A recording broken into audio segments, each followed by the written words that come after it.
This video includes questions and answers from some of the topics that have appeared frequently on Paper 1. Watching this video and even practicing some of the questions that appear will allow you to see and practice these type of questions and the mark scheme, so you'll have a better understanding of what the examiners are looking for.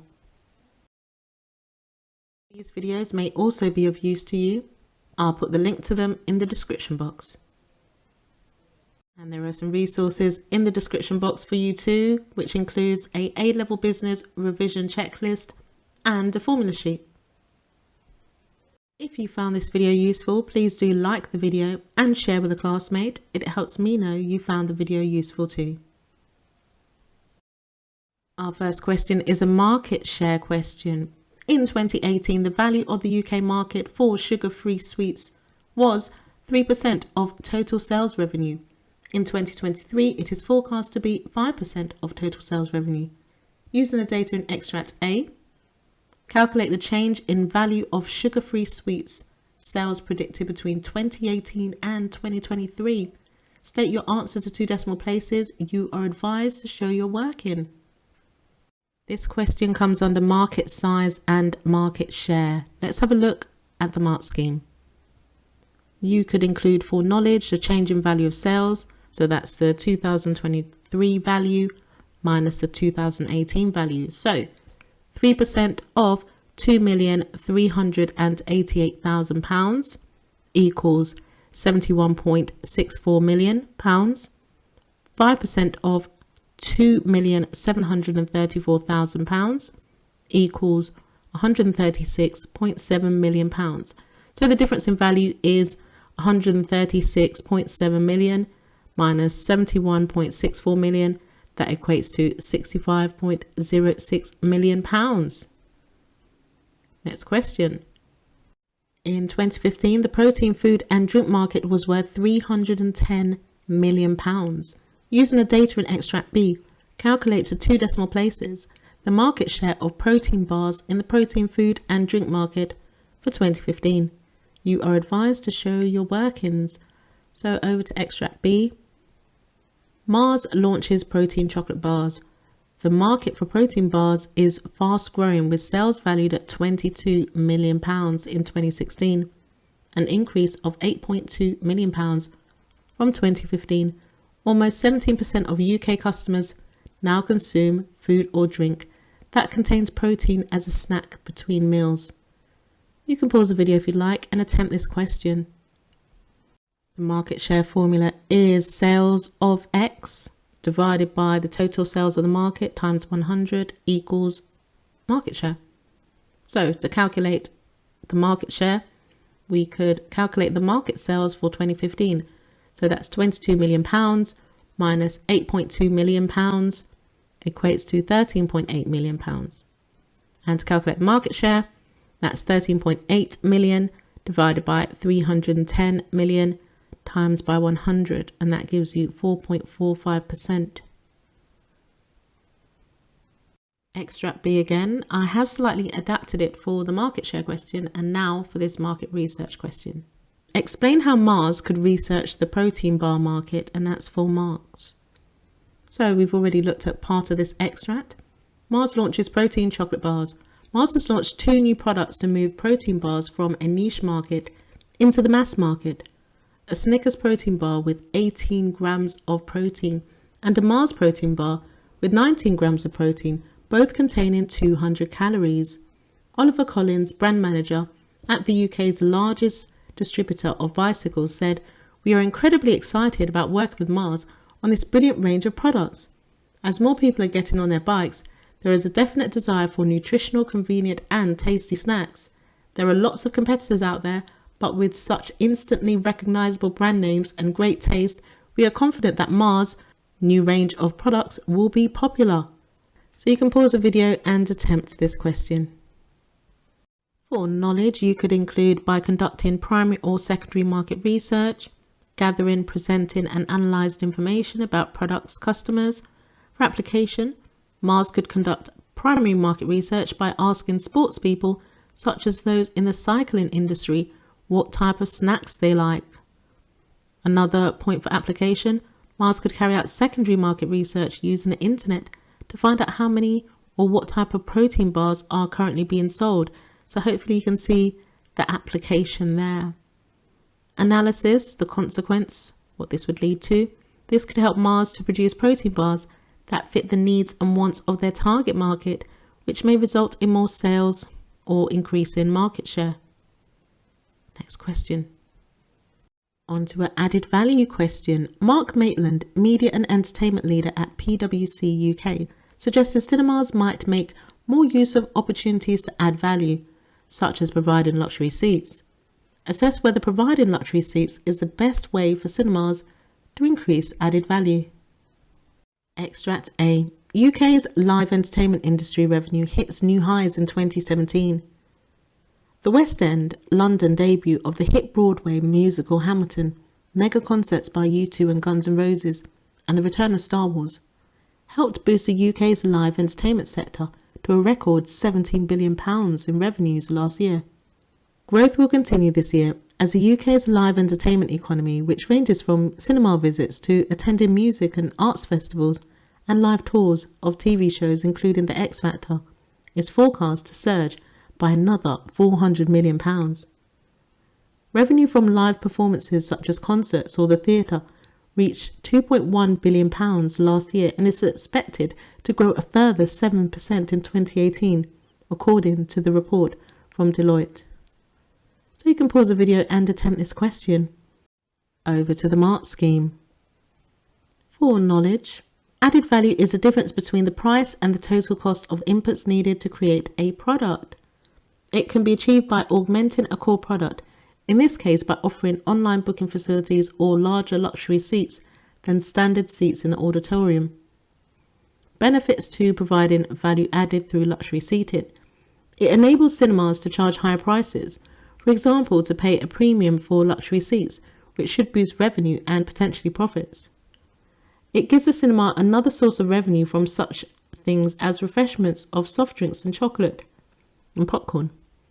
It could improve cash flow as online bookings will help to ensure that income from ticket sales is received in advance and non-refundable in the case of non-attendance.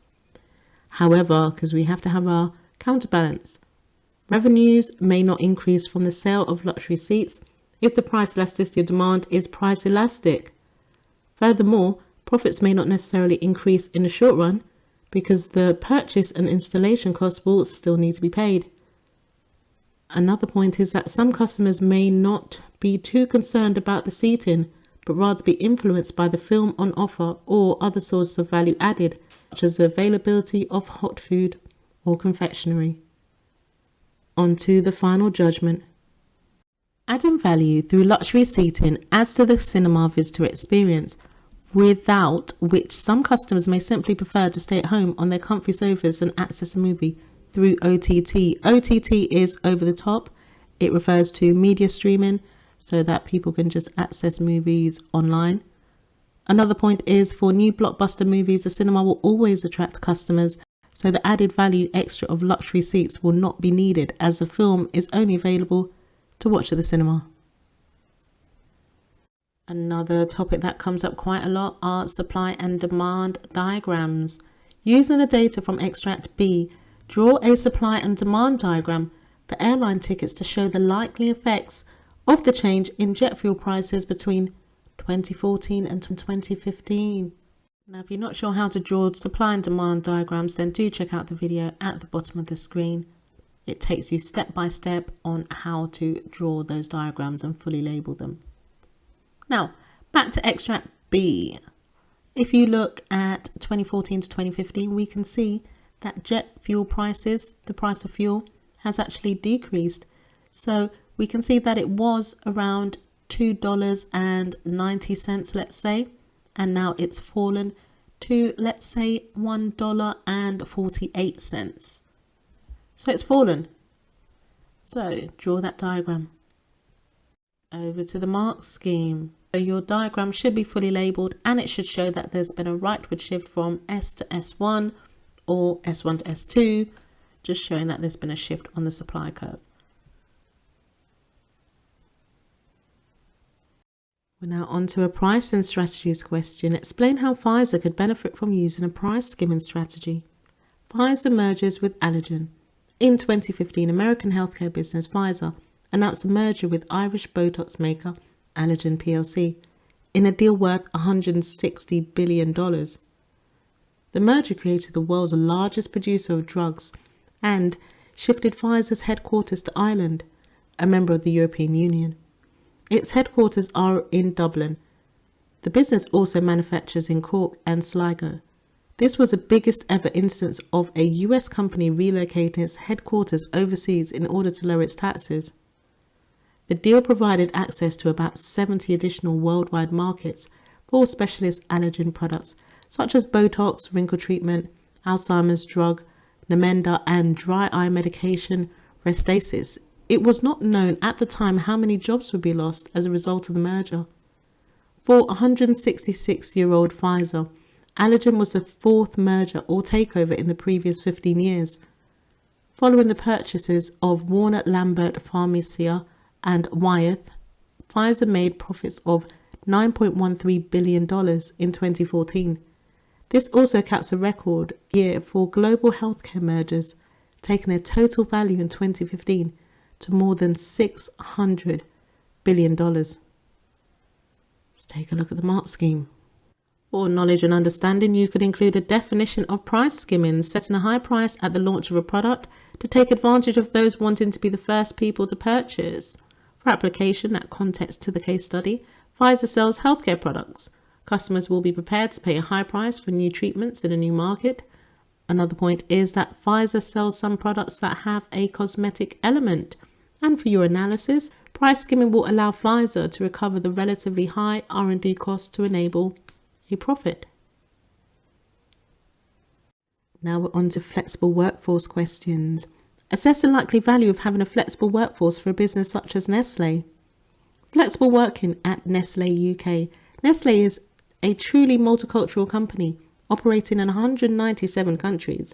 It has 339,000 employees worldwide. Job roles range from engineering, production and technical to research and development, finance, marketing and purchasing, with some employees working across different departments. Nestle has introduced a number of measures to help staff achieve the right work-life balance.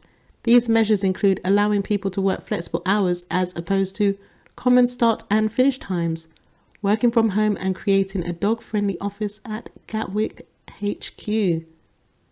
Let's take a look at the mark scheme. Flexible working is moving away from fixed tasks, working hours and locations.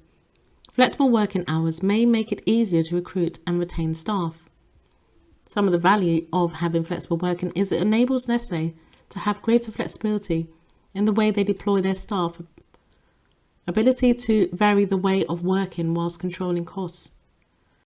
Finance staff would be able to work from home to complete Nestle accounts, which could make them more productive, as they will not waste time travelling to and from the office. Flexible job roles across different departments should allow Nestle to respond with the appropriate level of staffing to meet changes in demand in the chocolate market. Marketing staff at Gatwick HQ may feel more motivated if they can take their dog to work, which may increase productivity.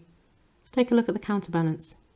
Production staff are unlikely to be able to work from home, given the need to work with machinery and plant to make chocolate. Staff without dogs may resent others who do take their dogs to work, which might affect staff relations and productivity. Dogs may be distracting, so reduce productivity. Home working staff may be less productive because they are not closely monitored. McGregor X-type employees. And the possible judgment, the success of flexible working as an approach to staffing very much depends on the nature of the business and the job. It is less likely to be used in engineering and production occupations, given that practicalities need to be overcome, such as changing from one type of chocolate bar to another on the production line. On to a forms of business question. Assess the likely consequences of EBAT Limited continuing to operate as a private limited company. EBAT Limited is Europe's leading manufacturer of bottled water coolers and domestic dehumidifiers. It is a privately owned family-run company. EBAT Limited has been the market leader in Western Europe for water coolers since the mid-1990s. For the past 30 years, EBAT Limited has continued to expand its UK operations. EBAT Limited employs over 200 people in the northeast of the UK, where labour costs are below the UK average. EBAT Limited retains a strong export focus, with 70% of its turnover coming from sales to continental Europe. In late 2015, EBAT Limited began a £7 million expansion project that would make it the only UK-based maker of washing machines, filling a gap left behind when EDEXCEL moved production of hotpoint machines to Italy. EBAT Limited's washing machines will be sold in the UK only. EBAT Limited develops innovative quality products to meet customer needs. Its employees help make this happen. The EBAT Limited Foundation was set up in 2012. Its principles include the commitment that all profits are invested back into the company to generate growth and more jobs, and into the community to sponsor training, education and sport. So you can pause the video and give this question a go. Let's take a look at the mark scheme. Reasons for staying as a private limited company. As a supplier of specialist domestic appliances such as dehumidifiers, EBAT can benefit from the control of ownership that being a private limited company provides, such as focusing its new washing machine solely on the UK market. The shareholders have decided to set up the EBAT Foundation, which reinvests profits back into the business with the aim of benefiting the local community. This may not have been possible with shareholders of a PLC, demanding higher returns on their share investment. Potential counterbalance. Finance for expansion is likely to be more limited for a private limited company than a PLC, where share issues can be used to raise large quantities of capital. This capital could be particularly useful in supporting EBAT's investments and expansion into washing machine manufacturing. Public listing on the stock market may provide greater financial discipline for the business, encouraging them to reduce costs and look for different revenue streams, as shareholders may demand a return on their investment. Socially responsible projects such as the EBAT Foundation may be maintained even if EBAT became a PLC, because it is part of the wider positive image of the business in the wider community and is part of the business brand. Let's take a look at the final judgment. EBAT has grown successfully as a private limited company, allowing it to specialise in particular specialist markets. It is a family business, and as such, outside interest and ownership is not needed. Outside ownership may detract from the community nature of the business and the success it has. Remaining as a private limited company gives the owners the protection of limited liability without the loss of control associated with becoming a PLC. EBAT's expansion plans are likely to be limited by a lack of access to finance. This is particularly needed as they expand into competitive mass markets such as washing machines, where competitors such as hair already operate. The consequence of remaining a private limited company is that these plans are limited to existing finance provided by a small group of shareholders and other sources of finance. A trading block question. Assess the likely benefits to Lavazza of operating in the NAFTA trading block. We now know that NAFTA has been revised and the trading block is now referred to as a USMCA, and there are some changes to it. However, NAFTA is in your spec. Canadian coffee roaster sold to Lavazza. For more than 120 years, Lavazza has been a major business in Europe's coffee market. It focuses on selling coffee through small specialised outlets. Lavazza has recently bought an 80% stake in Canada's Kicking Horse Coffee. Lavazza stated, "We are interested in NAFTA." Kicking Horse. Kicking Horse has a strong presence in the fast-growing organic and fair trade segments of the Canadian coffee market. It fits well in Lavazza's brand portfolio. Under NAFTA, member states must treat each other's goods, services and investors as they treat their own. Foreign investors can purchase any company incorporated in Canada, knowing they have secure access to markets in the USA and Mexico. Let's take a look at the mark scheme. A trading bloc is a group of countries that trade freely with reduced or no tariffs and quotas on trade between businesses in these countries. Lavazza has purchased Kicking Horse and therefore has a business based in Canada. This will allow Lavazza to access the market in the USA and Mexico freely as well. There is no common tariff structure in NAFTA. Each member state has its own policies and imports from economies outside NAFTA. This means that supplies of coffee beans may be imported more freely than if there was a common external tariff. Potential counterbalance. Free trade as part of NAFTA means that US businesses such as Starbucks provide competition to Lavazza in the Canadian market and may limit competition through aggressive pricing and promotion. NAFTA membership may not be a large advantage to Lavazza because it is a business supplying mainly to specialist outlets rather than importing or exporting manufactured goods. The cost advantages may therefore be smaller. Let's take a look at the final judgment.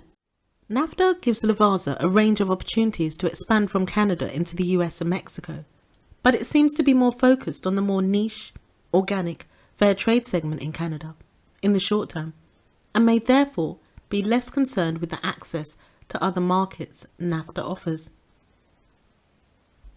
Here is a production location question from theme 4. Using extract A, assess 2 likely reasons why US fast food companies such as McDonald's choose to locate restaurants in the UK.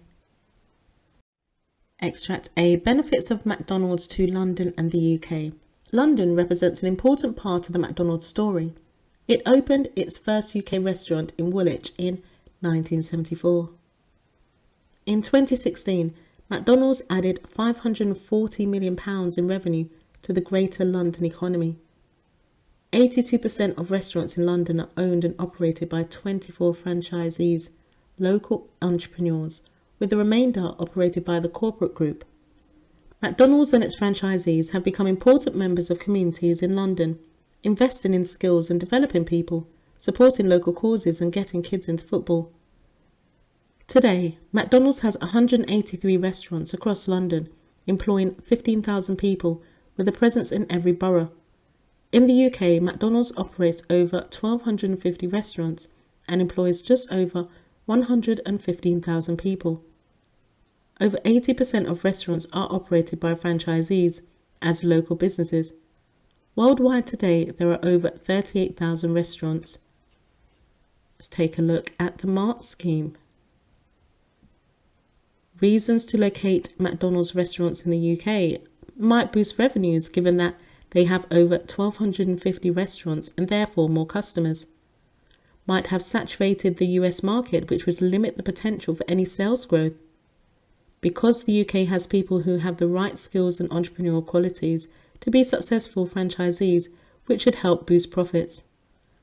Possible counterbalance assumes same consumer tastes and preferences as US citizens in order to ensure sales. But franchisees might increase costs given the need to locally source supplies, such as bread buns and meat for burgers, thus reducing potential profits. Now we've got a joint venture question. So joint venture and global mergers do come up quite a bit. So assess the likely consequences for Ford of its joint venture with Mahindra. Ford and Mahindra joint venture. Mahindra, an Indian-based car manufacturer, and Ford has signed a deal to develop a new sports utility vehicle, SUV, to the Indian market.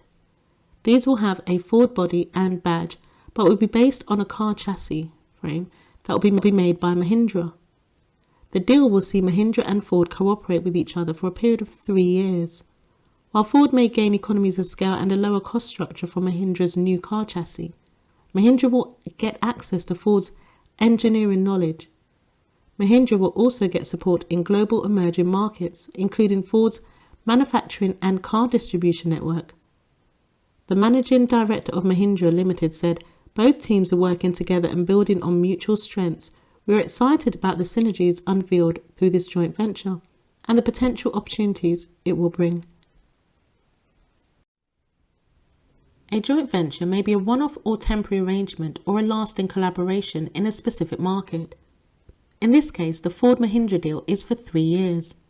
There is no change of ownership and the relationship between the two businesses will be controlled by legal agreement. Ford is likely to gain increased sales from its joint venture with Mahindra, as they are likely to know the specific needs of the Indian market and have access to workers familiar with this market. Ford may gain economies of scale and a lower cost structure from Mahindra's existing manufacturing plants. Mahindra will get access to Ford engineering knowledge and expertise in sports utility vehicles. As an American brand, Ford may be seen as desirable for aspirational consumers in an emerging market such as India. This is because Ford is associated with the USA and Western lifestyles that are desirable by some consumers in India. However, Ford and Mahindra may have different visions on how the joint venture will work, which can lead to disagreements over business strategies such as pricing and marketing. Indian consumers may be confused by the two businesses working together, which could limit sales. Mahindra is an established brand in the Indian market, Ford less so, and their brand strength may be diluted by this arrangement. As the joint venture develops, the aims of Mahindra and Ford might diverge. Mahindra may want to focus on budget sales, while Ford may want to target higher socio-economic groups. Mahindra might benefit from transfer of knowledge of new technology and techniques, so once joint venture ends, it can use the knowledge to compete with Ford. And the potential judgment? The joint venture is likely to benefit Ford as it could reduce its manufacturing costs, as Mahindra provides the chassis for the new SUV, enabling Ford to be more price competitive in the Indian market, where incomes are relatively low, so making the cars more affordable so sales may increase. The main consequence of the joint venture is likely to be positive for Mahindra rather than Ford, as it gains sales from the support of the Ford brand and their expertise in selling sports utility vehicles in other markets. This success will depend on the degree to which Mahindra and Ford can agree on the overall strategy for the 3 years. This is a cultural social factors question which links to 4.33 in your revision checklist. That's in the description box. Assess the importance of cultural and social factors that might affect the sales of dark chocolate in emerging economies such as India. Global dark chocolate market 2015 to 2019. Global dark chocolate sales are expected to rise from $34.25 billion to $51.7 billion by 2019, an average 9% each year, up to 2019.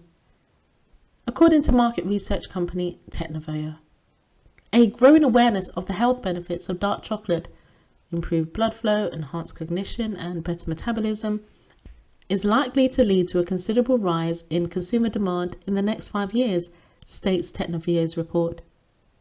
There is also a growing demand for dark chocolate in developing countries, driven by a rise in incomes and changes in eating habits with growing urbanization. India is the fastest growing chocolate market in the world, partly driven by rising demand for dark chocolate, such as a dark chocolate version of Nestlé's Kit Kat Senses. Europe makes up 45% of the global dark chocolate market, followed by 32% in the Americas, 12% Asia Pacific, and 11% for the rest of the world. So you can pause the video and give this question a go. Culture refers to shared attitudes, values, customs, and expectations. Social differences come into play when any different groups of people have different ways of communicating and ways of life. They affect consumer product preferences and patterns of consumption. Packaging and ingredients will need to be adapted to suit the different languages and climates, otherwise sales could suffer.